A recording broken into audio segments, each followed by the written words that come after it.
একজন ব্যাটসম্যান চাইলে সর্বোচ্চ 11টি ব্যাটিং পজিশনে ব্যাট করতে পারেন। অলরাউন্ডার মেহেদী হাসান মিরাজ একটুর জন্য এ কীর্তি গড়তে পারেননি বলা যায়। তিনি ব্যাটিং করেছেন 8টি ব্যাটিং পজিশনে, ওপেনিং করেছেন, কখনো স্ট্রাইক নেননি।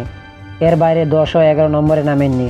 শ্রীলঙ্কার বিপক্ষে ওয়ানডে সিরিজের আগে মিরাজ কোন পজিশনে ব্যাট করবেন তা নিয়ে প্রশ্ন উঠতে পারে, কারণ এই সিরিজ থেকে ওয়ানডে তিনি যে বাংলাদেশের অধিনায়ক।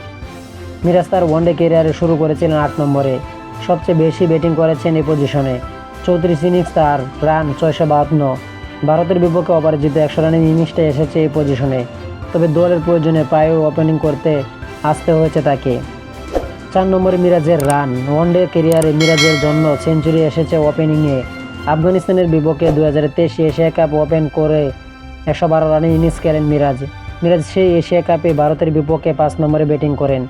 এশিয়া কাপের পরে হয়েছিল বিশ্বকাপ, সেই ওয়ানডে বিশ্বকাপের প্রথম ম্যাচ মিরাজ আবার 3 নম্বরে ব্যাটিং করতে দেখা যায়। সব মিলে ওপেন ওঠানামার মধ্যে দেখেছেন স্পিনার অলরাউন্ডার। সাকিব আল হাসান, মুশফিকুর রহিম, মাহমুদুল্লাহ তখন ওয়ানডে দলে ছিলেন। তখন তারা না তাকে স্বাভাবিকভাবে মিরাজের উপর ব্যাটিং করতে হবে। ধারাবাহিক একটা চাপও এসেছে মিরাজের ব্যাটিংয়ে। চ্যাম্পিয়ন ট্রফির আগে আফগানিস্তান ও ওয়েস্ট ইন্ডিজের সিরিজের ছাড়ে ব্যাট করেন মিরাজ, তবে চ্যাম্পিয়ন ট্রফিতে আবার নিউজিল্যান্ডের বিপক্ষে ব্যাট করেছেন তিনি। তানজিনের সঙ্গে ওপেনিং করে কে করবেন তা নিয়েও প্রশ্ন আছে।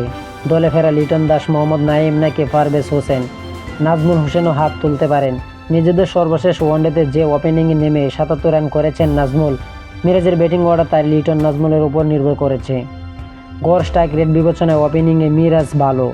4 ম্যাচ খেলে 82 স্ট্রাইক রেটে 172 রান করেছেন।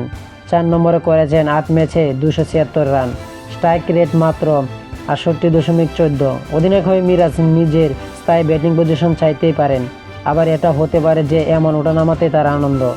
শ্রীলঙ্কার বিপক্ষে 3 ম্যাচের ওয়ানডে সিরিজের আগামীকাল শুরু হচ্ছে কলম্বোতে। ম্যাচটি শুরু হয় বাংলাদেশের সময় বেলা 3টায়। তো আশা করি যারা টি স্পোর্ট গ্যালারি চ্যানেলটি পাশে নেয় সবাই টি স্পোর্ট গ্যালারি চ্যানেলের পাশে থাকবেন। ধন্যবাদ সকলকে।